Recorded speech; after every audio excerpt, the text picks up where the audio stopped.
lights are off and away they go. Extremely loose. He's managed to hold on and they get. He missed the complete that. He's crazy As I stuff. said, Freitas is on the grass on the infield floor. He slides through. He tags Richard Eck.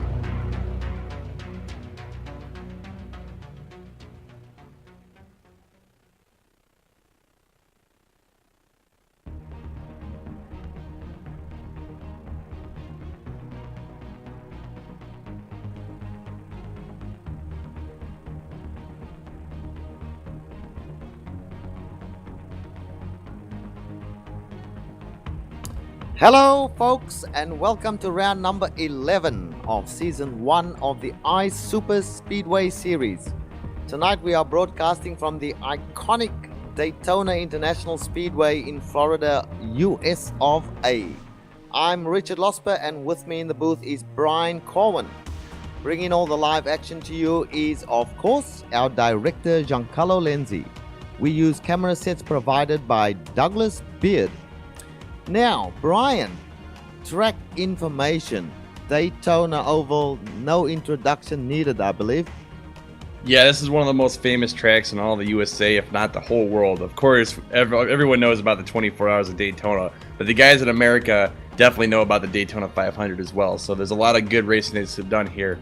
Now, every oval driver obviously needs no introduction to the track. It's 2.5 miles long. The track features 31 degrees of banking in the corners, and it's perfect for the Gen 6 car, which has a lot of power to put down on the road. And of course, tonight we're racing at night, so we're going to see some really fast lap times. We're going to be racing about 40 laps, somewhere around 100 miles. And of course, this is a fixed league setup, so we're going to have some really tight, close racing, hopefully, Richard. Thank you, Brian. Well, let's talk about the championship for a moment. This is in fact only the second race that we are covering in this particular series, even though it is round number 11 of the season. But they do have a system that we can talk about to the viewers. First of all, what we are broadcasting is called the A main event, which is the end event in a short series of heat races that they use to help drivers qualify. There's also a dash for cash where one of the drivers or the winner of the dash can win $5. And then of course the main event, which is this one here that we are going to be broadcasting and calling. They've got a point system in place as well there, Brian, where 43 points is awarded to first place, 42 points to second, and so on. I believe that follows the NASCAR format. Is that correct? Yep, that's absolutely correct, Richard. Right. So the championship that everybody is vying for is only awarded in this particular event, the A main event. And they've got a bonus point system. So anyone who has led at least one lap in this event will get a bonus point. And a driver who leads the most laps in this event will get another bonus point, or the championship will be awarded to the driver who obviously accumulate a trophy for the champion of the series. So sounds pretty good there, and following NASCAR rules mostly. They do have a fixed setup, we are told. Whether that is one devised by the league themselves, or whether in fact it is just the iRacing fixed setup, we don't know. But all sounds so good so far there, Brian.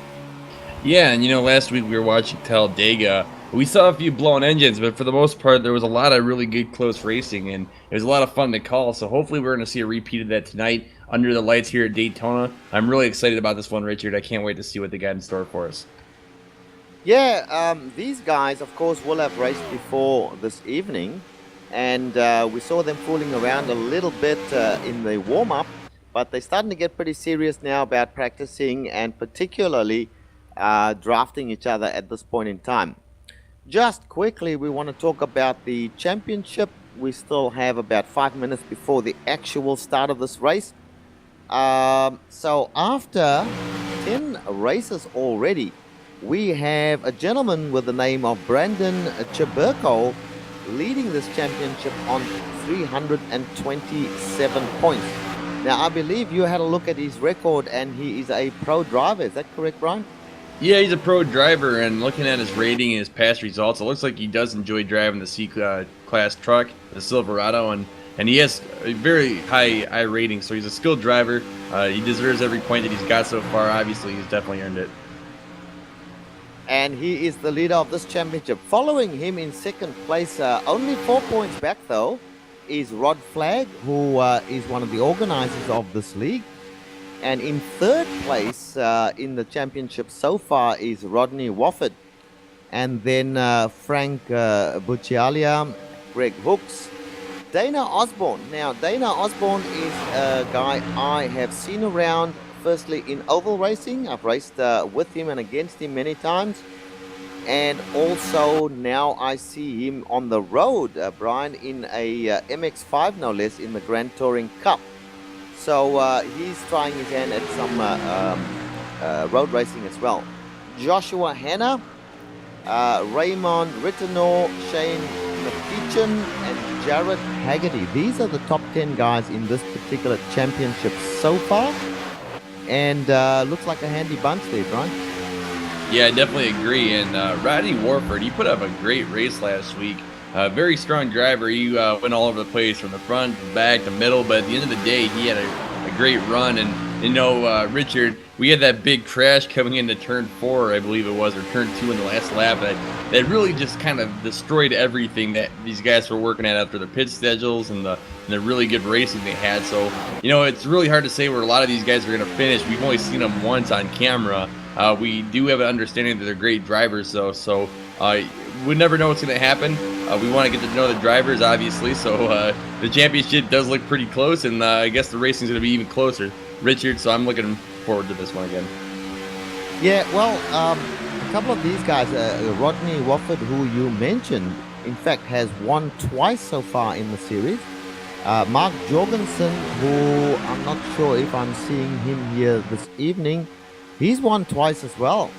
And Jared Haggerty, who's definitely here tonight, he's had one win along with a couple of the other guys having one win. Joshua Hanna has won once before, and he's up in the top 10 of the championship. So a lot of these guys have a lot to fight for to try and win. Mind you, being race number 11, they are running out of opportunities, because after this race, there'll only be one left.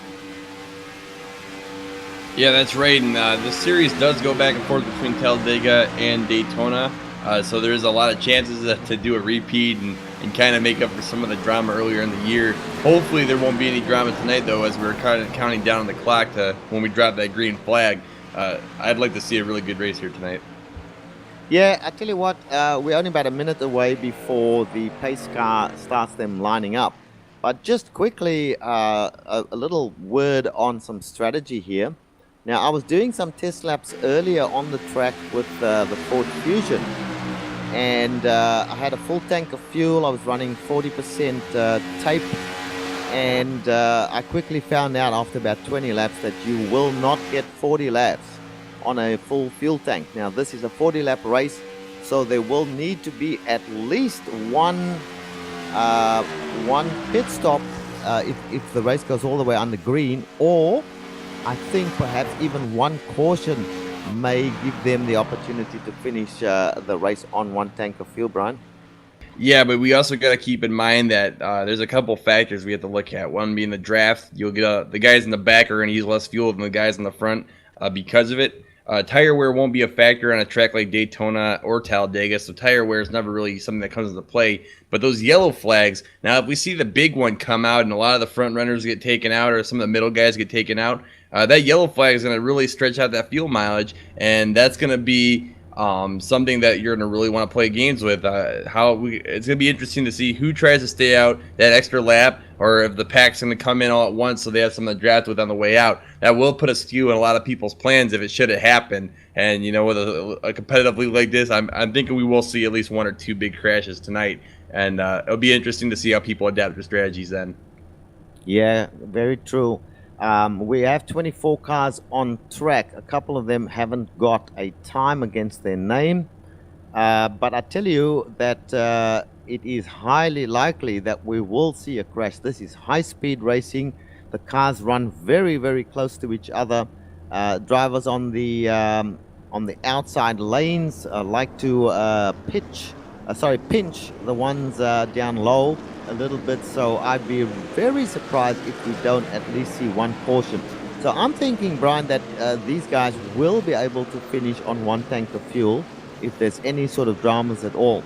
The pace car is out there now. It's leading them around. It's a one-lap pace. So we'll be having a start in a matter of a few seconds. And I'll get you to call the start. But just quickly, we need to run through the field at the moment. So I'll start with the leader, or the fastest time is actually Rodney Wofford. Donny Garetano is in second. Shane McKeechan in third. Frank Buccialia the third in fourth place. Joshua Ramirez in fifth. Sixth is Mark Jorgensen. Gary Schenk in seventh. Eighth place Tanner Mann. Ninth place is Josh Hanna, who we mentioned earlier, and Josh Bell, or is that Josh Ball? It's Josh Ball in 10th place, Brian. Yeah, we're looking at 11th being Michael Campbell, 12th being Mark Brown, 13th is Ron Thompson, 14th Larry Camp, and 15th we have Brendan Chaburko, 16th we have Dana Osborne, 17th we have Bryce Whitson Jr., and 18th we have Jared Haggerty, 19th we have Glenn Hendrick as we come into turn 3 and 4, 20th being Matt Stolnick. Yeah, and there are a couple of guys who didn't actually post a time. Let me just see if they're in the race. They certainly are in the race. So that's Greg Hooks. Rod Flagg, who is one of the championship front runners, he did not post a time. He's in 22nd place. 23rd is Dawn Artman. 24th place, Ray Rittenau. As they come now, Brian, to the start of this race, momentarily the pace car will duck off into the pits. And there he goes. Over to you. Yeah, looks like we got a little mix up with the starting list. Brandon Chaburko is on the front row with that 3 car featuring the Goodrich car. So here we go as we start to go across the start-finish line. Now it looks like Frank Pachulia III is going to fall back just a little bit in that blue and yellow McDonald's cars. We got a little bit of a push from Josh Ball. Everyone's nice and clean going 2 wide into turn 1 and 2. It looks like we got a nice tidy start here with the big red car found in the 98 there. That's Greg Hooks on the bottom side. These guys work very well together coming onto the back straight last week. They did very well last week while working together. I wouldn't be surprised to see if they stay up in the front again this week. Well, we must apologize to the viewers. We got the grid totally wrong. Or I did anyway. Brandon Chaburko is in fact in the first position. We were looking at the warm-up times, or certainly I was. So apologies to everyone. We do have it's immaterial now because the race is on, and Brandon Chaburko is in fact in where is he at the moment in the race? He's in second place right now. Yeah, that's right, Richard. And the 28 car just got caught out big time. That was Shane McKeechan. He was pushing that number 7 car, I believe it was Rodney Walford, up to the front of the line, and Walford just cut right down and left the 28 behind. So that's definitely not going to look well later on the race if Walford's going to look for a friend in need when he's coming down to that start-finish line. As right now we see that 48 pushing the 3 car of Brandon Chaburko right now, trying to get in front of the top side line. They have a lot more speed right now, so let's see if Brandon can hold on. As now we got the number 98 down there on the bottom side, third line. That's Greg Hooks as he's trying to get caught back up. The 94 is going to come down and slide right into place. So right now everyone's nice and clean. We got 2 lines going, and the bottom side is taking off. Yes, indeed, and they look like on the outside lane. The number 7 and the number 5 car, they seem to have the same paint scheme, so I am betting that they are teammates with the 5 pushing the 7, but they do have a car in front of them, so they can't get a run at this stage. Doesn't look like he's got a partner, so everyone just kind of staying in line. They've got certainly 2 lanes going at the moment, and seems like they're just feeling each other out right now, Brian. Yeah, absolutely. We're only on lap 3 right now, so that tells you about how competitive the series is. Look how close everyone's racing now. If I'm the number 94 car, Frank Pachulia III, I'm going to be thinking back to last week when we just saw, as I had to break that chain of thought, the number 3 car gets caught up on the up top side in the middle, the middle line. The 94 is going to take the lead as the number 98 of Greg Hooks pushes him back to the front of the line. That bottom line showing still a ton of momentum. As it's going back now, I guess this applies to the 98 car though, Richard. A a lot of those guys were pushing on very early in the race and they were blowing their engines. So that has to be something playing on the minds of these drivers running up front so close together. When do you push and when do you let your engine cool off? Right now, as we see cars going 3 wide, we are 3 wide at Daytona, ladies and gentlemen. As we see the 7 car bang onto that wall, he's going to go to the end of the line. It looks like the 48's also stuck on the outside. He is not going to be able to go anywhere. As the 28, the 5, and the 3 all get a good run through. So he's going to slide back. Right now, it looks like he's going to be trapped once again on that outside line, Richard. Well, I got to tell you, that was extremely dicey. And good on these guys for pulling it off. They were 3 wide. The 5 and the 3 car were right in the middle, 3 wide, with the guys on the outside really struggling to keep their cars on the track and off the wall. But now, Brian, looks like they've got scared and they're all single file right now. Yeah, it looks like we may have a yellow flag situation. It sounds like we're going to replay, Richard, so we'll let you get a good idea what happened there. Yeah, looks like it. We've got the replay happening right now. Oh, there we go. It's the 33 car, I believe, got touched by, I'm not sure which one that is, but he is Larry Kemp. He went off into the grass. There is still a car sitting in the grass on replay. So a little bit nasty there, but you know, Brian, that was almost expected. As we see on replay now, look at those cars. 9 cars in like 2 rows. Yeah, and that's the kind of thing we were talking about. Cars getting a little aggressive early on in the race is definitely. Oh yes, the 7 car. 7 car hit the wall after going to that 3 wide situation. He tried to back out, actually hit the wall. Then he came down and he started a chain reaction with the other cars, unfortunately. Yeah, well, like I was saying earlier on, now this is going to be a really big wrench in everyone's fuel strategy to see when they're going to come in and pit. This will be I'd say a 4-lap yellow while we get bunched up and let everyone get back in line here. I don't think anyone this early in the race, we're only on lap 6, will be coming in for tires or fuel, but you know that will give people a few extra laps before they have to come in now. And it looks like a few cars have a little bit of damage, so I don't know if they're bump drafting a little too aggressively or if they got caught up by the accident that just happened. Either way, Richard, very aggressive move earlier on in the race. We were kind of expecting some damage, but we weren't expecting that. No, and you know, it's very interesting trying to back out of a situation like that when you've got all the airflow from the various cars in 2 lanes on either side of you. The guys in the middle were actually the safest guys because they had side draft from both sides, and yeah, the only thing that could have happened to them if one of the cars came up or one came down and actually touched them. But as far as the handling of their cars, they were probably pretty safe. The guys on the outside, they had the most problems trying to keep their car off the wall and on the track. And inevitably, somebody got, you know, the chicken, he chickened out, is what I'm trying to say, and decided to back out of it. And that's probably the worst thing he could have done. He should have just kept the foot to the floor and kept going.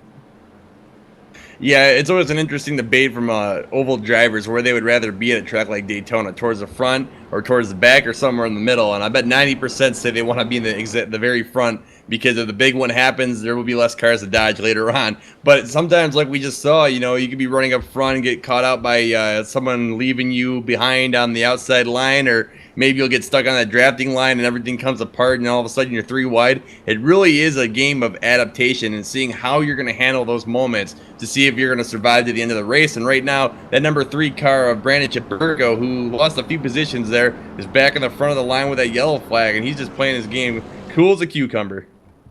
Yeah, indeed. And the number 5 car, Josh Hanna, he is in 2nd place right now. And Frank Buccialia, the 3rd, in 3rd place. So these guys are obviously old hands at this type of racing, Brian, and they just kept a very, very cool head. Did not see anybody come into the pits. I'm not sure if you saw anyone, but you called it correctly. They stayed out there unless the pit gate was closed at that point. Yeah, you know, the first lap around, sometimes it'll be closed or open depending on how long it takes for everyone to line back up. And also it depends on how long the track is. Daytona is pretty long, and it doesn't seem like it because of how fast they turn laps here in the draft, but you know, that window might open on the first time around, which is different from a few of the other tracks, excuse me. So I didn't see anybody going. The only one I thought might want to go in is a 21 car. Looked like his nose was just a little beat up there, but you know, if he thinks he can make it work, I don't see why he should go in. And right now everyone's going double file, so that means pretty soon we'll be going back to racing. Yep, correct. And like we said at the top of the show, with the situation being now that under pace laps, they do 4 pace laps. So that really gives them another plenty of opportunity to save fuel. I think that we are not going to see any pit stops with 40 laps only in this race, because there may well be another caution further into the race. We are now on lap number 8, and these guys have only used just a smidgen of their fuel at this point in time. Brian, I don't think tires are a factor here at all. 40 laps, these cars can go easily 40 laps around this very, very long track on the tires they have. Yeah, I've been in the NASCAR iRacing series where I've done at least 60 laps on old tires and racing pretty tough. So, you know, this will be a pretty short race, but, you know, we were kind of talking about it. We don't know if they're using the iRacing setup, and if they're using a lot of tape that might, you know, wear down the kart differently. So it will be pretty interesting to see what happens. But it does look like we're coming into turns 3 and 4, and I guess we're going to be going on. So, Richard, if you want me to call the start, just give me the word. Yes, you will be calling the restart. I'll just mention that we bring in a spotter in to the race as well. Daniel has joined us in the booth. He'll be spotting for us and help us out with seeing what's happening further back down the field or any wrecks that may take place. But we're getting ready for a restart once again. Brian, so over to you. Yeah, and it looks like that pace car is just jumping off now as everyone's going to get going. That number 3 car got a good run now. Brandon Chaburko's taking the lead with the help of the number 94 and Frank Pachulia the third. And it looks like on the bottom side, we also got that 28 car down there. That's Shane McEachin. All 3 of them are running nice and tight as the 94s are trying to get on the outside. He's right in front of the 5 car, Josh Hanner, as all of them are trying to get around the outside, get in front of that fast and powerful number 3 Goodwrench car, Brandon Chaburko. Right now, again, everyone's looking nice and tighty now as the 17 car of Tanner Mann has moved up quite a few positions to get back down to where he is. Right now, both the top side and the bottom side are running about even, going very good pace. Everyone looks a lot cleaner than last time before that yellow. Everyone's back to racing, Richard. Yes, sir. And it looks to me, obviously, I thought for a second there that the 94 was going to start drafting with Brandon Chaburko, but obviously not the case. They are obviously in competition with each other. The 5 car has come up on the back of the 94, and the 28 car is in fact on the back of Brandon's car right now. Nice clean racing on this restart so far. They double file at this point in time. Plenty of space for 2 lines of cars here. And I'm just going to sit back and watch this racing happen. Yeah, that 28 car is looking very strong right now as Shane McKeach is trying to keep that number 3 car out in front. Now remember, the straighter they are on that bottom line, the faster they're going to be going because they have that shorter distance around the track. And if everyone can stay in a nice line, they'll have a lot more of a draft effect going on. And that's why typically you want to be on the bottom side. I am a little confused to see why the 94 wants to be on the top side, but maybe he is working with Josh Hanner in that number 5 car. Either way, I don't know if that's the best move. As it looks like the back of the pack is now trying to go 3 wide. We have cars split up everywhere back there, Richard. I did not see that coming. Let's jump to the back of the pack and see what's going on back there. Yes, sir. And there's a car way on the outside around the back there. This is looking very actually, it doesn't look untidy. They're all in 2 rows. Oh, and there's a touch. The 00 car went up high, came back down, and he spun out. Whether that'll bring out a caution? Yes, it does bring out a caution, Brian. Caution number 2 in this race. I'm pretty sure now that these guys can go all the way unless somebody thinks he can do better on a new set of tires, but I doubt that they'll go in right now.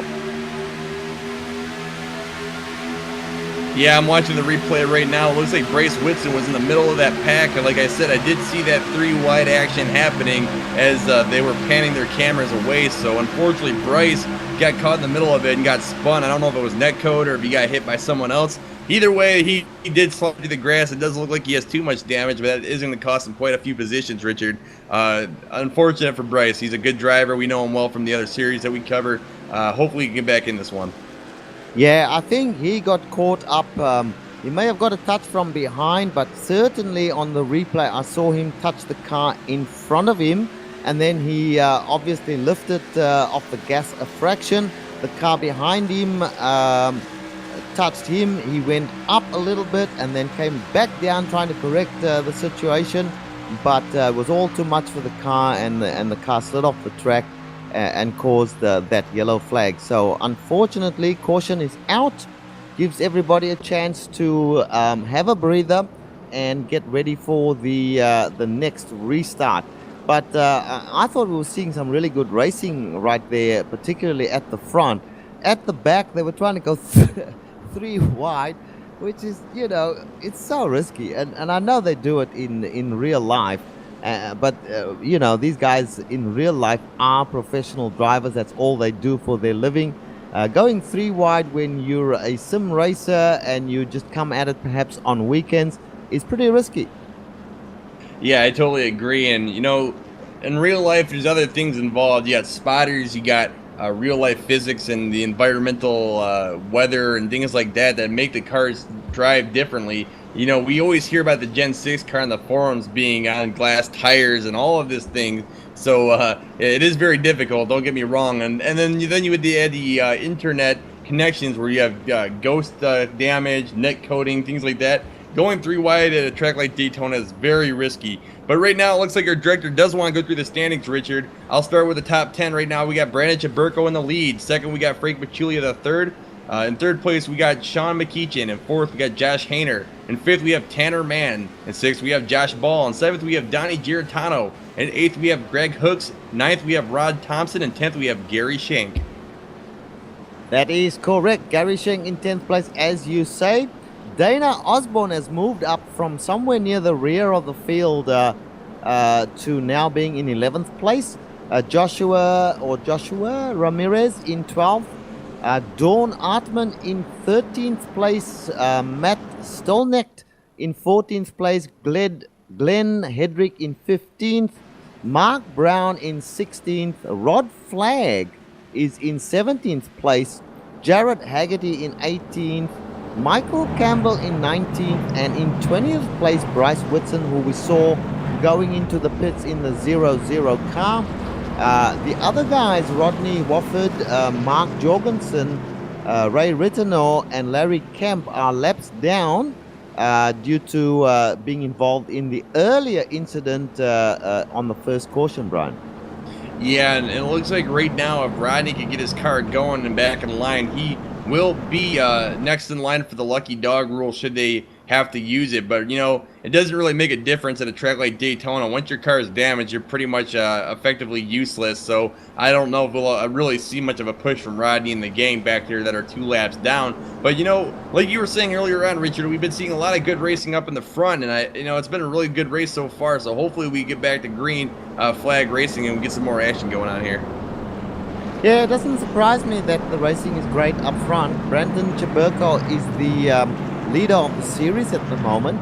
I tell you what, Rod Flagg, who's way down in this particular race, he's in second position, 4 points back from Brandon in the championship, and being right near the rear of the field at the moment. This is going to certainly hurt his chances of winning this championship. Rodney Wofford is also down, and he was in third place in the championship. So these guys are losers, big losers at the moment, and they're only 4 and 5 points back in the championship. On the other hand, Brian, Frank Buccialia is the third. He was 14 points back in fourth place in the championship, sitting currently in second place in this particular race. This is looking good for him, as well as for Shane McEachin, who ninth place in the championship. So a couple of winners and a couple of losers so far. Yes, indeed. And right now, I just want to say the 28 car of Shane McEachin's looked very strong this race, and I'm surprised he hasn't made a push for the top row there, even if it's on the outside line. I do believe he will be a good contender for the race here today, and I just think it's been so hard to get around those front 2 cars, the 3 of Brandon Chaburko and the number 2 of Frank Buccialia the third. I do think the 28 though, Shane McEachin has a good chance today, Richard. I don't know how you feel, but he's made a lot of smart moves so far. And even when we were going 3 wide in the front of the pack earlier on, he held his cool. He's doing a very good job pushing that number 3 car, and I'm just surprised he hasn't gotten more of a chance to try himself to get the lead. Yeah, the 28 car has certainly been very strong, but then so has the 3 car of Brandon Chaburko. And Brandon has got the box seat, so to speak, at the moment. He is in the first place, and not only that, he's got the inside line, and he chooses when to start off on any restart. So really, the guys who want to pass him, they have to go around the outside if they want to pass him.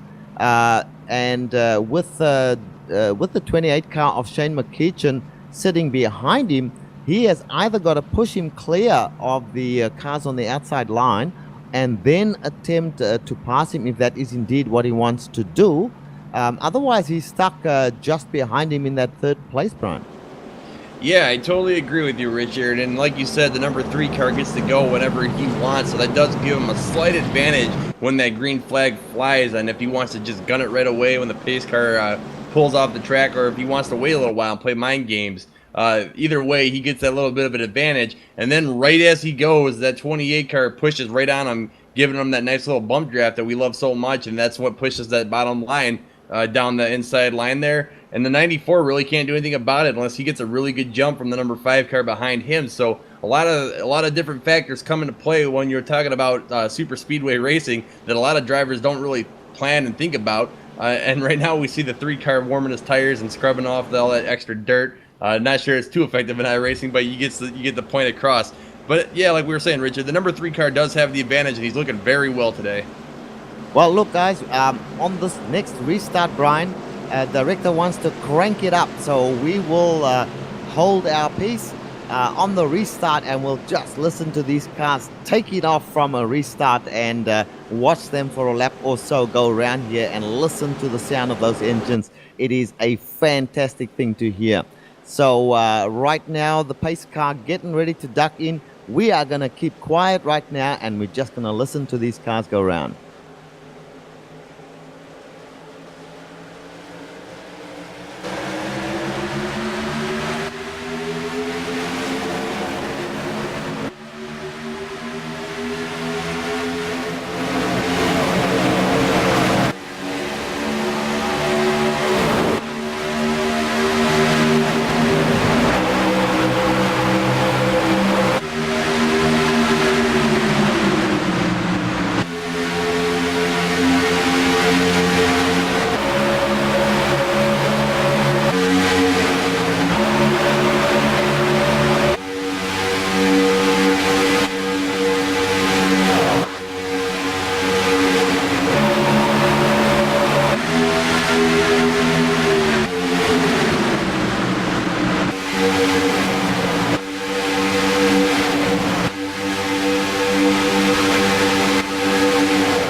Welcome back to the iSuperSpeedway series, where we just listened to these cars go around, and all we heard was engines and watched them zooming by us, Brian. A fantastic thing to listen to. But now we're back into the racing once again, and Brandon Chaburko still leading. Yeah, Brandon Chaburko is doing a great job leading as that 94 and the 28 are both wondering which line is he going to pick. We see him jumping up and down. It does look like that number 5 car, Josh Hayner, is going to try and give the 94 another big push, but right now it's been pretty useless because the 28 and that 3 car have been working so well together on that bottom side, and number 3 has looked invincible today because no one has been able to hold off a lead in front of him so far today. And now, Brian, I'm seeing the 41 car deciding he's going to go around the outside, making it 3 wide. This is dangerous stuff. The 41 car of, who is the 41? Matt Stolnick going on the outside, Brian. He's so far doing a great job, but can he hold it together? Yeah, I'm guessing right now the 41 car was getting a little toasty. He was running very close to the back of the end, that middle line, so I'm thinking he was stepping out to get some air real quick as we see him go back down 2 foul. But we did see a couple other cars back there in the 7. Excuse me, we have a caution, so we'll go to replay now and see what happened as we see the 41 rubbing the wall right there. Richard, did you see what happened? Yeah, it looks like Bryce Whitson once again got loose. We'll watch it on replay, but certainly it's Bryce Whitson with the slow car. So let's watch. There's the 0-0 car on screen at the moment. Coming around. Nothing around him at this point in time. And then another car comes up, gives him a little love tap by the looks of it. Turns him around, and gosh, that's ugly. That is pretty bad damage achieved right there. Well, not good for Bryce. I know he's a talented young driver, but even the best drivers on the field have to play it cool at a super speedway. So unfortunately, another one bites the dust. Hopefully, he'll get back on the track. But with damage, it's hard to say, really, Richard. Yeah, that car got pretty beaten around on that particular trip there. So not good for Bryce. Unfortunate, because as you say, he's a really good driver. But these cars can catch you out a little bit. Well, Brian, it looks to me like we should, at this stage, we're on a caution. This is caution number 3. Still nobody going into the pits excepting for damage repairs. Let's go for a break, and we'll come back when we restart and bring all the rest of the action to you, bearing in mind the race is just halfway now.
Welcome back, folks, to round number 11 of season 1 of the iSuperSpeedway series.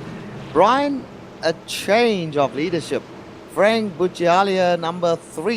He is, or Frank Buccialia the third, probably to give him his proper name, is now in command of this race. Josh Hanna is in second. On the outside in the number 5 car, Brandon Cheberko, our previous leader, is in third place as we get ready for a restart.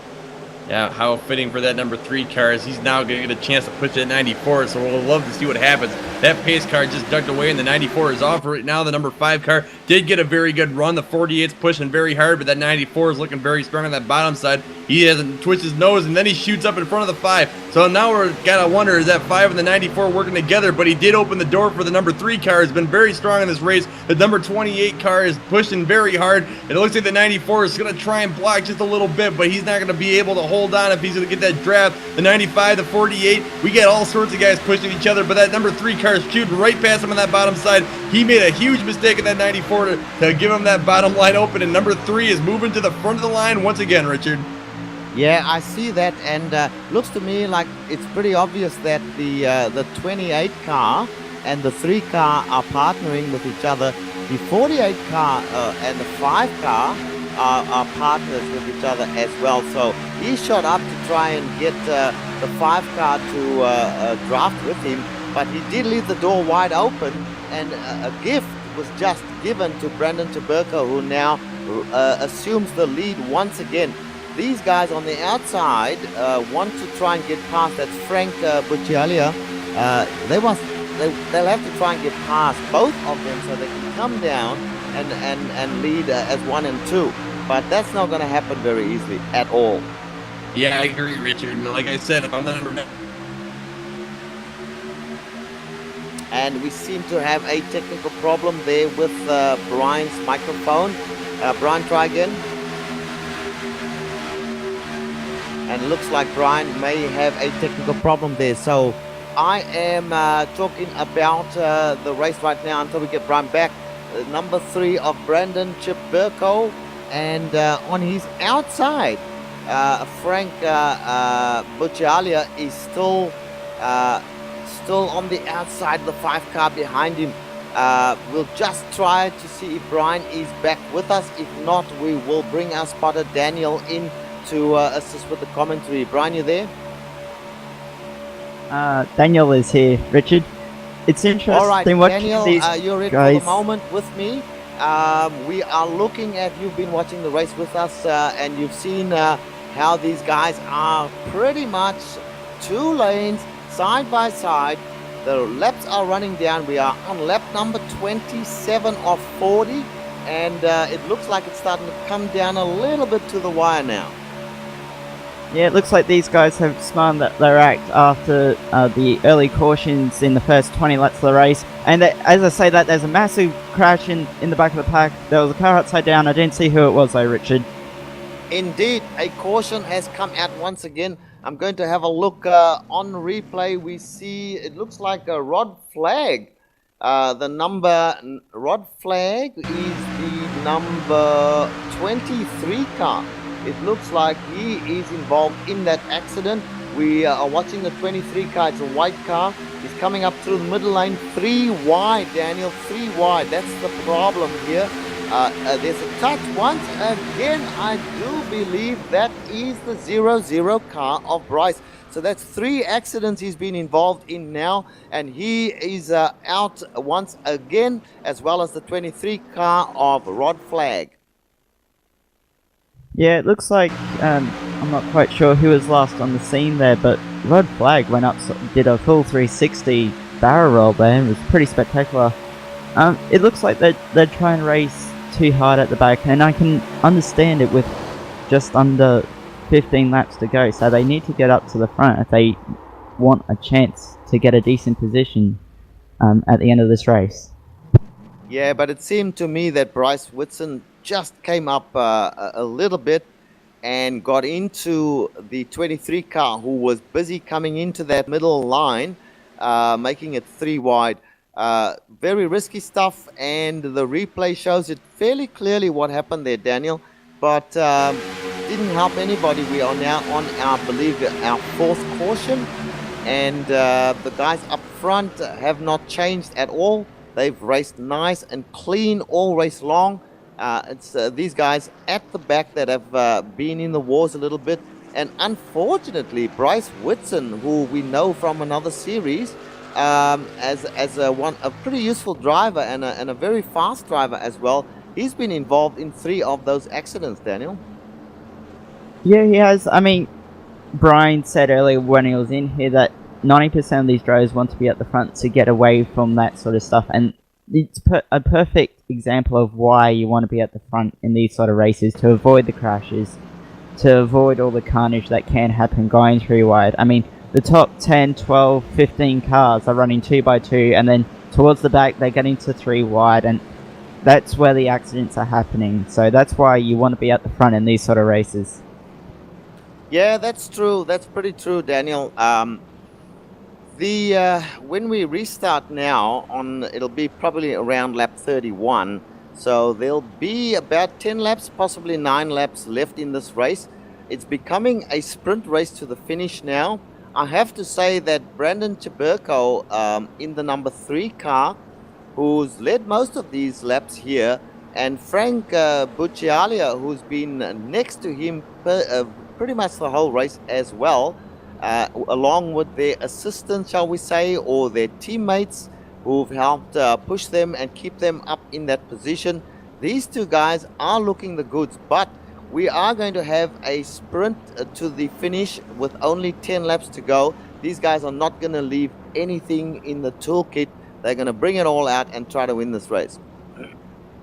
They definitely will, because, I mean, who doesn't want to win at Daytona? And also, don't forget Frank Battaglia in the number 94 car. He may be 4th in the championship, but he can quite easily jump to 2nd at the end of this race and then challenge Brendan for the championship at the last race.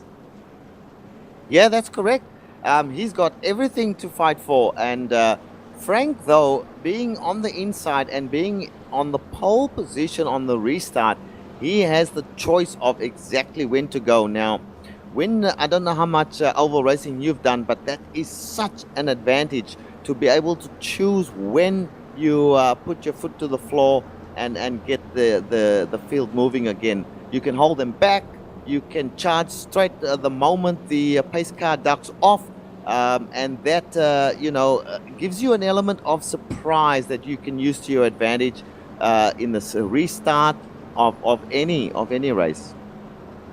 It definitely does, Richard. I mean, back when the official NASCAR iRacing series that runs here on iRacing.com ran at Kansas, a caution came out and I was the leader, and we had 1 lap.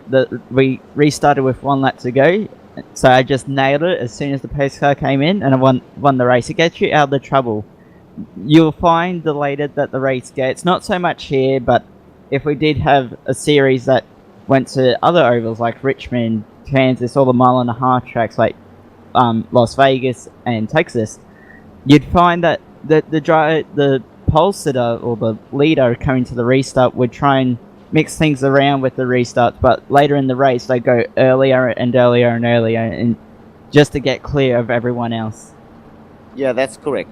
Of course, some of these guys are working in teams as well, and it seems to me that the 28 car is definitely a teammate, or certainly has been helping Brandon Chaburko in this race, whereas the 94 car of Frank Buccialia and Josh Hanna in the 5 car have been working together for just about all of this race. Behind them, the other guys as well have formed into teams. But I feel it's going to be between these 4 out the front there. They have shown throughout the whole race that they have what it takes to stay out in front. As we come around to complete yet another pace lap, the lights on the pace car are not out yet, so we will have at least another lap to go. And we are on lap number 30 going into 31, and when we cross the line, I do believe when we cross the line it'll be 1 to green, which is indeed the case there, Daniel. So this is the last lap before a restart. Let us hope that this is in fact the final restart before the end of the race. Hopefully it is. So just going back to the two Toyotas on the second row there, of Shane McEachin and Josh Henner in the number 28 and number 5 car respectively. It'll be interesting to see what they do when we get down to the last couple of laps, the last 2 or 3 laps, to see if they try and get to the front to win this race. Be interesting to see what they do and what their thought process is on how they're going to do it. I think if we go green to the end, it's going to be a very good 8-9 laps, Richard. Indeed, and we are approaching turn number 3 very shortly, and we'll get a start after that. I must say that the guys on the third row and their partners or their teammates as well, they're not out of it at all.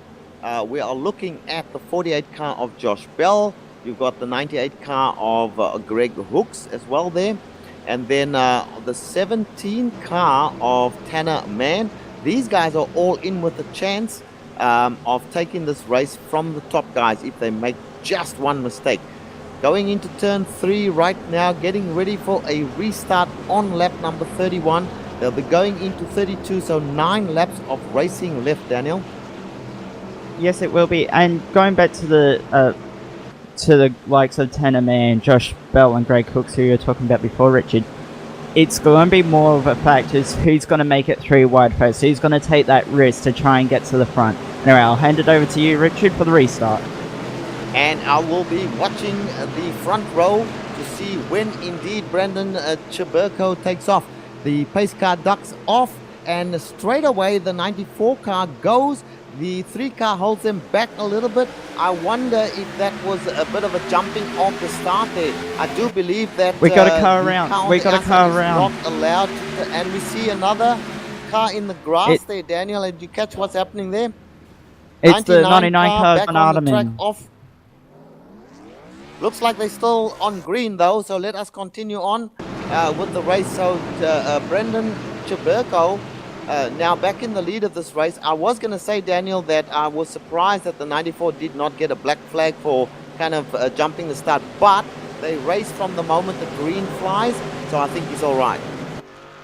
Yeah, it definitely is, Richard. It's interesting to see how strong this bottom line is, particularly the 3 car of Brendan Chiberko and the 28 car of Shane McEachin, as they push their way to the front.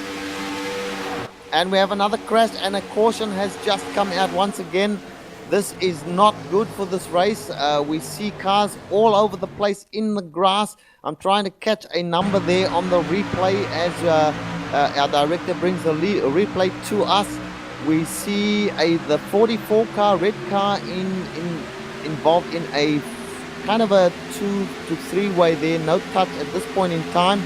Then the 44 car does get into the car on his outside, and that causes the problem. That's the 81 car right there, and that is the cause of the problem, Daniel. So a bunch of cars then coming from behind, all trying to avoid the accident or get involved, spitting all off into the grass, and one of them even straight into the pits. So pretty nasty. It looked like Ron Thompson, in the number 44 car. It looked like he came up, he thought it was clear. I think there might have been a bit of net code in that accident as well to cause that accident, Richard. Yeah, that is possible. And just to explain for the viewers what we are actually talking about when we talk about net code, it is we are sim racing. Everything depends on a computer and also depends on the internet. We saw Brian Corwin, our commentator, just drop off the broadcast, and that was because his internet connection failed momentarily. I do believe he's back with us. We'll bring him in a moment. But netcode is when iRacing thinks the cars have touched, but visually you can't actually see them touch. So that's what netcode's all about. It does register in iRacing as contact between cars, and it may cause cars to spin or hit the wall or whatever. But that is what Daniel was referring to for those that don't know. Of course, for people who are used to doing iRacing, they'll know all about netcode issues. But we have another restart, and this time when we come back, there will only be something like 5 laps maybe 4 laps left in this race. Let me just check. Brian, are you with us again?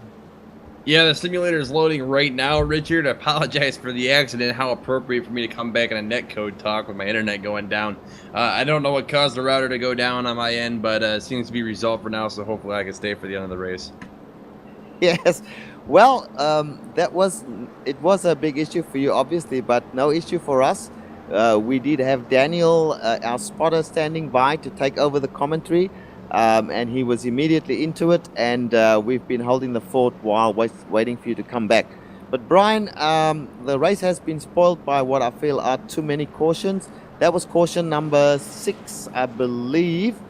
In a 40-lap race, that's too much.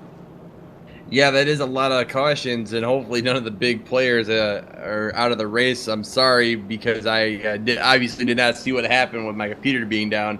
But you're right, Richard. It is a lot. Hopefully, we would see guys kind of cool it and play it safer, but that doesn't seem to be the case today. Nonetheless, it has been good racing. It's been good fun to call. Well, the big story, I guess, of this particular race is that Brandon Chiberko has been unbeatable from that front of the pack there.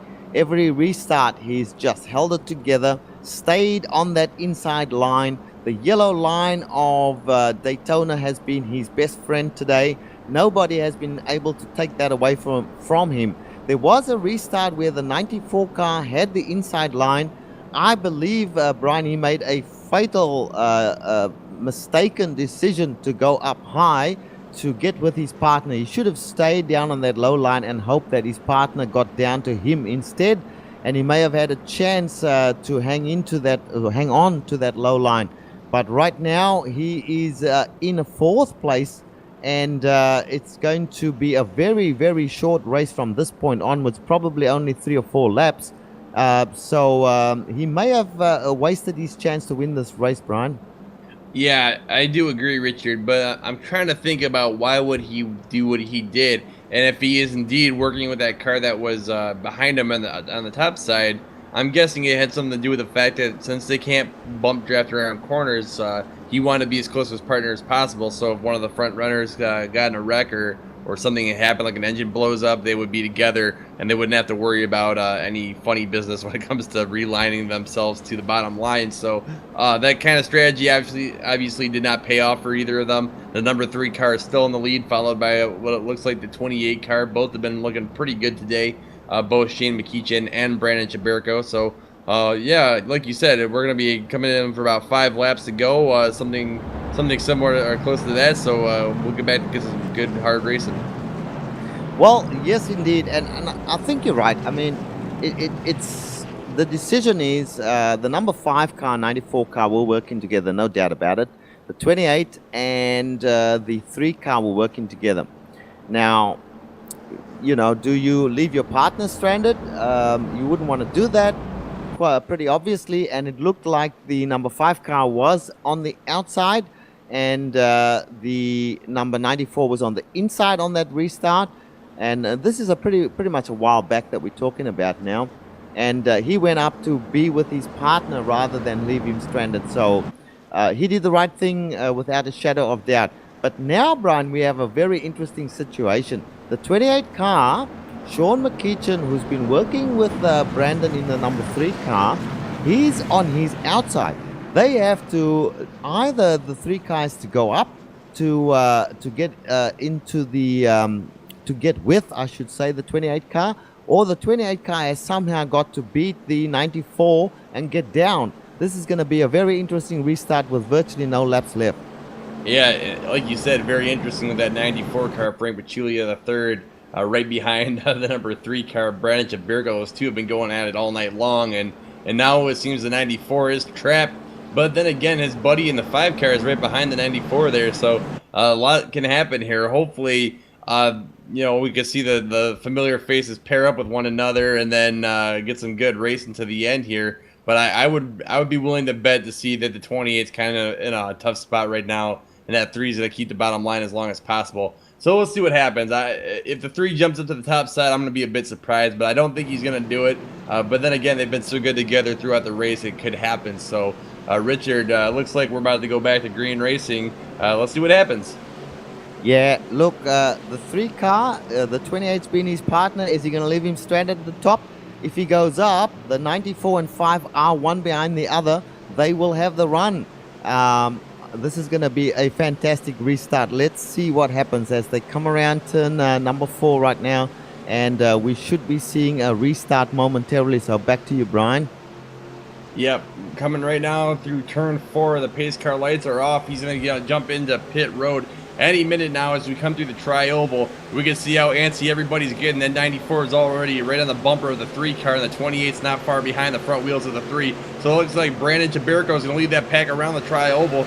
He again has a very good start. That 94 and the number 5 are basically glued together. Now they're right on the bumper of the 3 car. They have to be very careful not to blow the tire. The 94 wedges his way in. The number 3 car has no choice but to go up high with the 28 car, hopefully getting a run. The number 5 and the number 94 are pushing very hard, trying to get every inch they can. That 48 car is joining in the bottom of the 5. Now we have that big red 98. He goes to the bottom side. The 21 right close to behind him. The 98 almost went off the track of the apron, but he was able to hold on. Now the 28 and the number 3 are working together. We see cars shaking all over the place. The 48 and the 98 are both going off the yellow line there, just squirming about, trying to get every bit of run they can, but the 94 holds strong. The 5 and the 94 are holding that bottom line. It looks like the number 3 has no choice. They're not going to be able to get that lead here as we are on lap 37. Only 3 laps to go.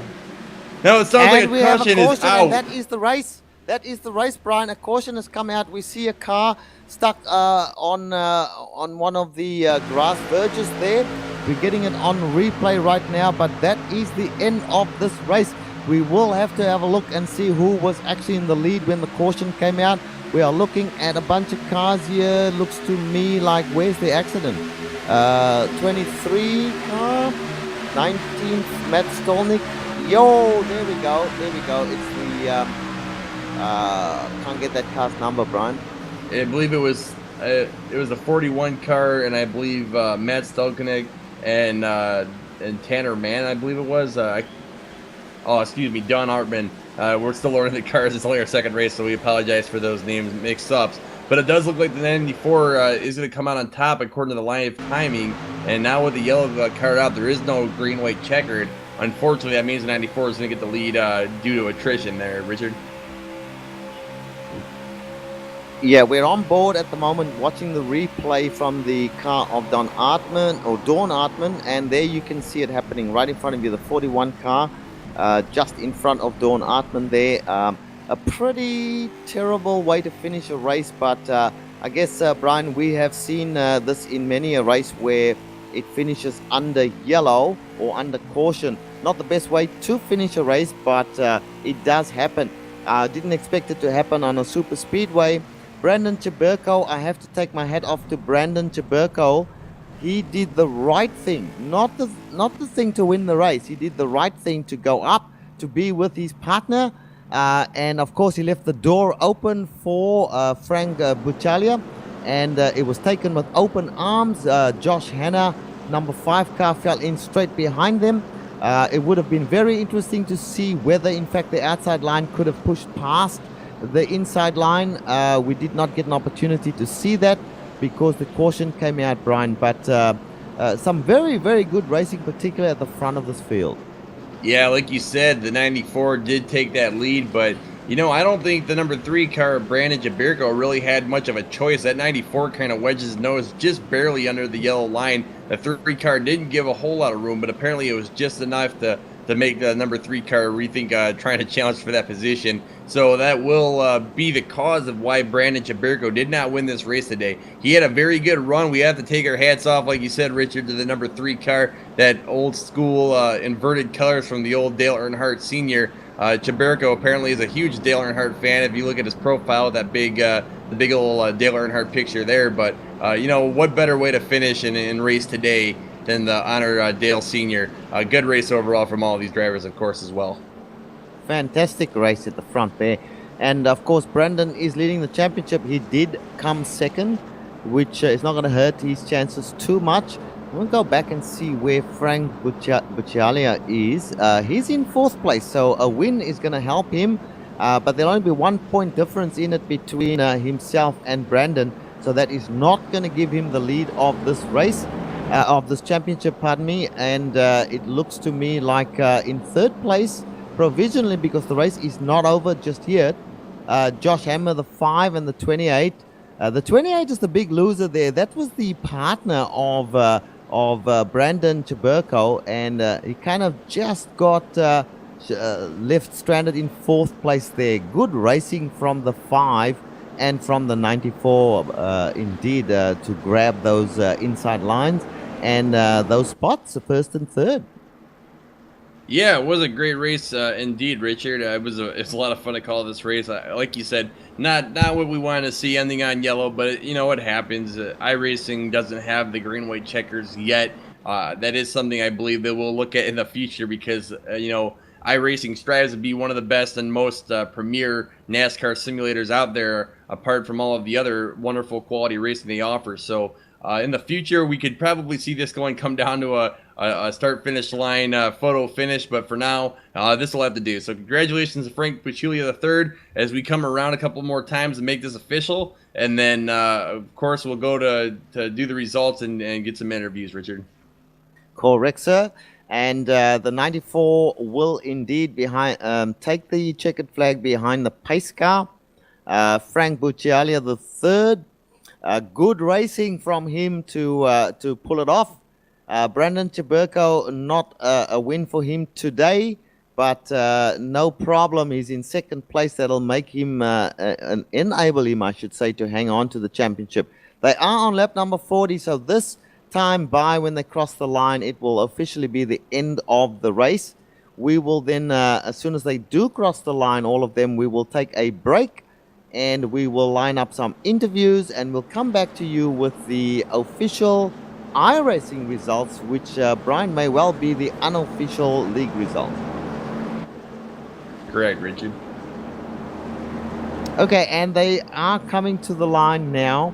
The pace car still has the lights on, so obviously, Brian, they still would have had a couple of laps, at least one lap left before they would go green if there had been enough laps. 40-lap race. It was fairly short for 5 or 6 cautions, I believe. I'm sure the drivers themselves would not be too happy with 5 or 6 cautions in a short race like this. But them's the brakes, as they say. And we see now the 94 car crossing the line, going to lap number 41, which officially ends the race, Brian. And everybody's shooting off now to get back into the pits and either celebrate or commiserate.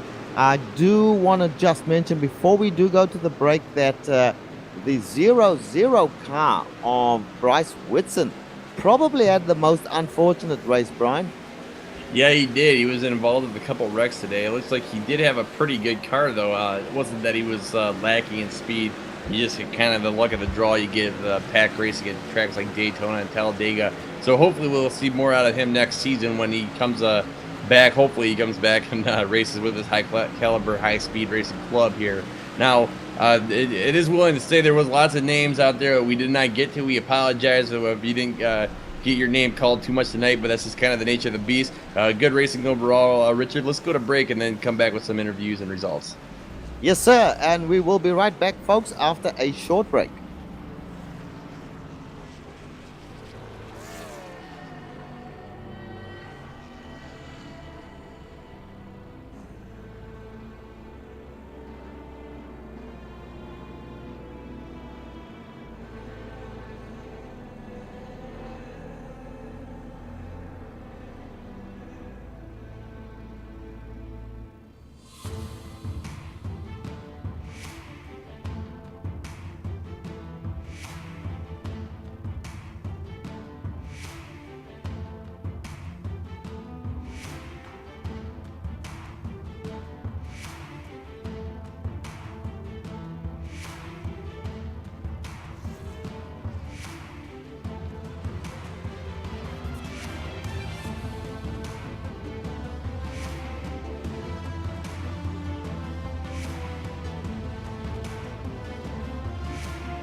Welcome back, folks, to the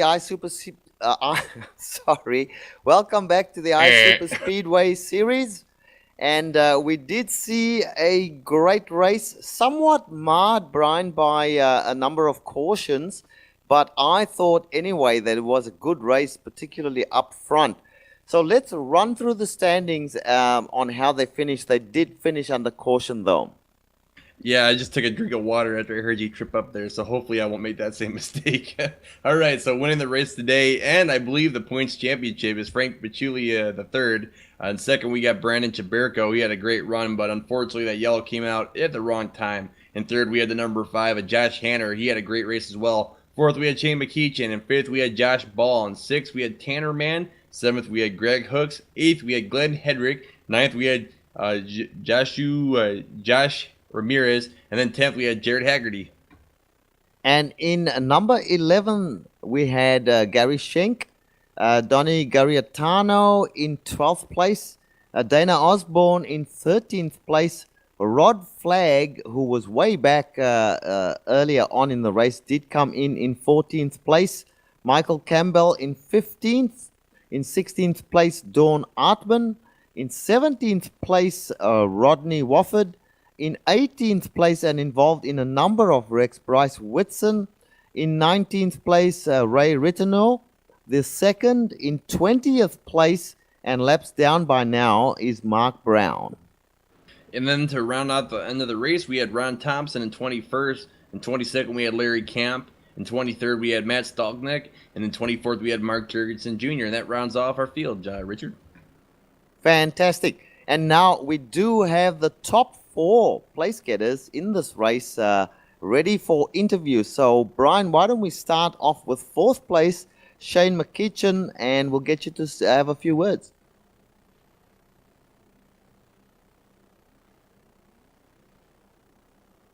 Sorry for the little delay there, folks. We had to get Shane out of the booth down there in the waiting room. But anyways, Shane, how do you hear me? You hear me good?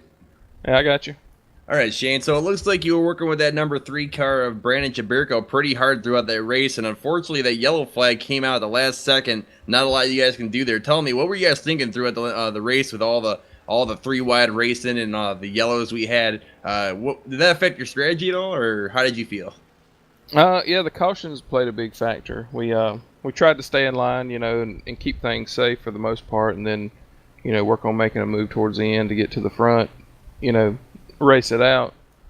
And the cautions just kept falling at the wrong time, and that last restart, I had as good a chance as I had, I think, starting second, but didn't get the restart I needed.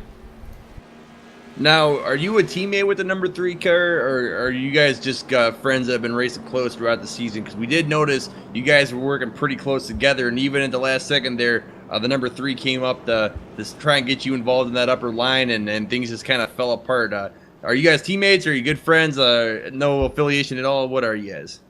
I'd say, yeah, we're teammates. We try to help each other as much as we can, and at restrictor plates, you definitely need a friend out there, and it's good to have those guys, and running with those guys definitely helps my performance.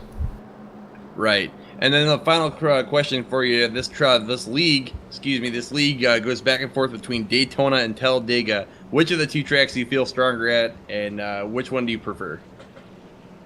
Well, Talladega seems, it's a little more forgiving. It's just a flip of a coin. They're both fun, and I enjoy racing both of them. All right, Shane. Well, it's always good to talk to you. Well, hopefully, we'll get you more into the booth next season when you guys come back. Good talking to you, and then we'll move on to the next interview, Richard. All right, thank you, guys. Thank you. Thanks for talking to us, Shane. Now we're going to bring Josh Hanna into the booth, and we're going to have a few words with Josh Hanna. So let's get Josh in. And we've got Josh with us. Josh, you were in the number 5 car. It seems to me that you lost the number 7, who had the same paint scheme, probably a teammate of yours early on in the race, and then you had to team up with Frank. Was that the plan from the beginning, or were you in fact teaming up with the number 7? Oh yeah, Frank, Brandon, Shane. Those are my teammates, and we kind of planned to run together the whole run, and it just really worked out for us. We were able to get 2x2 and kind of control the lanes there, so no need to really push hard unless we had somebody coming on the third lane. Yeah, a great race up front. There was no doubt. It was the race itself was marred a little bit by the number of cautions. Did that affect you guys up front? Yeah, it really did. It's tough to get a rhythm going when you got the constant stop and start, stop and start, and it's, we'd like to see these things go green a little more than that. I think last week we went almost the whole race with no cautions, so that's what we really want. We hate to see these cautions, but it's kind of a side effect of this type of racing. Sometimes you can't help it. Yeah, that is pretty true what you say there. Most of the wrecks were happening towards the back of the field, so obviously a few guys pretty anxious to try and make up positions and get closer to the front. But without a doubt, you guys had a great race up front there. And did you think that yourself and Frank had a chance of beating Brandon and Shane? I mean, they were hugging that inside line pretty close throughout the race. On the outside line, we probably didn't have much of a shot. It's so hard to make that work. I think off of 2, you can get a run and get out ahead, but coming out of 4, it seems like that inside line really has the momentum. So it would have been interesting if it had played out a different way. But I'm glad to see Frank get a win. I think he's finished second more than anybody. So congratulations to Frank, and that was a really fun race. Yeah, and congratulations to yourself as well for coming in on the podium. No mean feat in a bunch of guys with the strength that we've seen here today. Some really good drivers. So congratulations to you. Anyone you want to give a shout out to quickly? I'd like to give a shout out to my teammates: Brandon, Greg, Shane, Frank, Rod, Nick Gordson. I'll do a shout out to all those guys, and thank you guys for doing the broadcast. It's really a blast every week. Well, thanks for talking to us, Josh. We will let you go, and we will bring in the number 2 position, who happens to be Brandon Chaburko. And Brian, you'll be talking to Brandon. Not a problem there, Richard. Brandon, it seems like you were Mr. Invincible tonight. You ran a bunch of laps up in the lead. You took advantage of a lot of those restarts and were able to keep the car clean. But then it seems like at the last minute, that 94 put a wedge on you, forced you up on that upper line. And what was going through your head at that moment? We had it planned out to where I would go up there so we could control both the lines. I figured, I think we restarted with like 4 to go. I pretty much figured, going up high, that I probably wasn't going to win, but I'd led a lot of the laps, so I think we wound up having the same amount of points at the end of the night, and just looking to help out my teammates. Now, we heard a lot of the other drivers talking about rhythm and the restarts. Did that play any effect in your strategy? Or you obviously drivers that are high caliber and love racing want to go green the whole time. But, what happens when you get a bunch of unexpected yellows and you're sitting in the hot seat right there in the front? Yeah, it's definitely nerve-wracking for sure. On the other hand, though, it does allow everyone to cool their engines down, and you won't see any mechanical failures. But all in all, yeah, you definitely want to see it go green, but sometimes these things happen at plate tracks. Yeah, restrictor plate racing is so tough like that. You can be on top of the world at 1 minute and it all comes smashing down. We saw a couple wrecks in the back. Luckily, you were able to stay in the front the whole time and didn't have to get involved with those shenanigans. Of course, it was a great race to watch and call. So, Brandon, thank you for coming down and talking to us. We'll see you next season. All right, thank you. Okay, and thank you, Brandon, for speaking to us. Now we will bring in today's winner, Frank Buccialia. First thing I want to ask you, Frank, is how exactly do you want us to call your last name?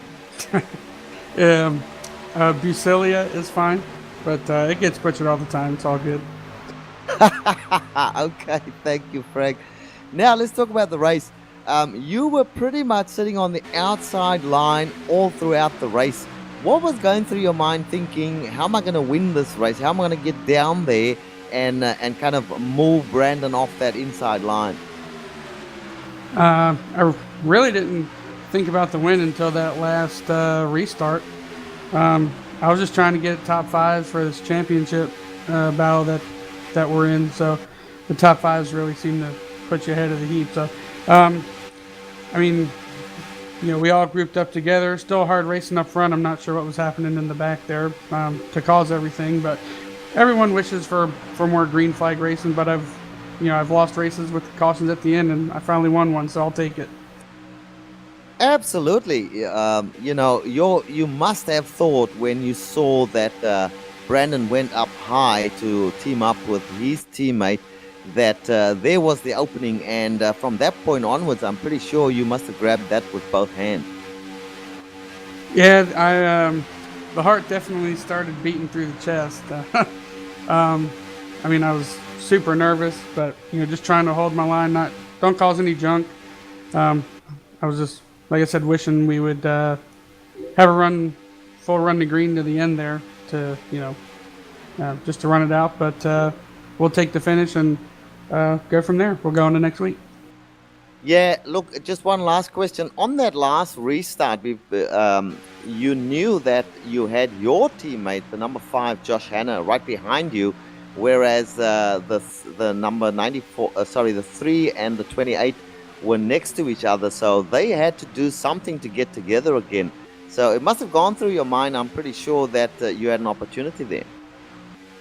Yeah, it did. I actually thought the outside would be the way to go at the end. I looked at the replay a little bit. I saw it was still pretty close, but I think it was like Josh was saying, depending on what end of the track you're on, the top line gets a run or is really held back. So it's just one of those racing deals. Yeah, that's exactly right. Well, a good race to certainly to watch up front and a good race to call. We thank you for speaking to us and congratulations on a great win today. Yeah, thank you all very much. Just want to thank you guys for broadcasting and Rod Flag for putting on the league. All of my teammates and especially my smoking hot wife Alia. She's a hottie. Excellent stuff. All right, thank you, my friend. Thank you, guys. Let you go. Now, my friend Brian, last thoughts on this race?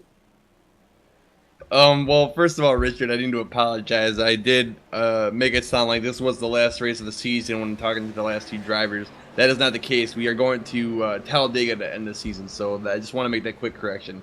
Now, my thoughts on the race, we did see a lot of yellow flag running, but, like they said, we heard from some of the best drivers in this league, that's part of restricted plate racing, and there's not a lot you can do about it. It's just part of the nature of the beast, and I think these guys managed it well. Now, it would have been nice to see the number 3 to come on top with a win, but, the 94 really did work pretty hard today, and we got to take every bit of credit and give it to him because he worked his butt off. Exactly right. No question about that. And from my point of view, I was this is the first time I was calling in this series. I was impressed with the quality of the drivers, particularly up front, and I can't wait to watch the next race. But these things all come to an end. I just want to say one last thing. In real life, we see a big wrecks happening in this type of racing. So these guys are not disgraced by what happened today. A few wrecks here, you see it in real life. So what the heck, they did a good job, I thought, today. But let us proceed to close this broadcast. It can't go on forever, unfortunately. We come to the part of the broadcast where we thank people. And of course, firstly, we thank Rod Flag and his team for organizing this league. It looks like a great league. Super Speedway racing is always great to watch. We would also like to thank the makers of our various software and hardware that we use to make the streams possible. iRacing.com, XSplit, Audio Technica, Ava Media, YouTube. We also thank our team today. Brian, thank you very much. Thank you, Daniel, for coming in and covering for Brian when he had a problem. And thank you very much, Giancarlo, for bringing all the action to us. If you would like to find out more about us, GSRC, you will find us on the web at globalsimracingchannel.com. You will find us on Twitter at GSR Channel and on Facebook, facebook.com/Global Sim Racing Channel. On our website, you will find all our archived races and also race highlights of some of the series that we do cover. A big thanks to Doug Beard for giving us the camera sets that we used during this stream. A big thank you as well to Eric Ekholm, who provides us with much of our music. You can find him not only here on GSRC, but in TV commercials, even movie trailers, iTunes as well, and even Spotify. If you do like his music, please tell him where you heard it. His handle is @EricEkholm. Now, the next race in this series, as Brian alluded to, will be the final race, round number 12 at Talladega next week, June the 13th. Don't miss that one. It is the grand finale of this particular series. On this weekend still, we have a couple of upcoming broadcasts. To Saturday night, the 7th of the 6th, we do have the Enduro Pro Series, round number 10 at Barber Motorsports Park. That's a road race. And then on Sunday, we have the Northwest Majors round 6 at Montreal in Canada. That is a Formula 1 race. There are some other series that we do cover as well. We would like to mention that next week on the 14th of June, we will have the Continental Endurance Sports Car Series round number 5 at Kansas Road Track. That's it for now. Thank you for watching, and until next time, race clean, race hard, and we'll see you on track.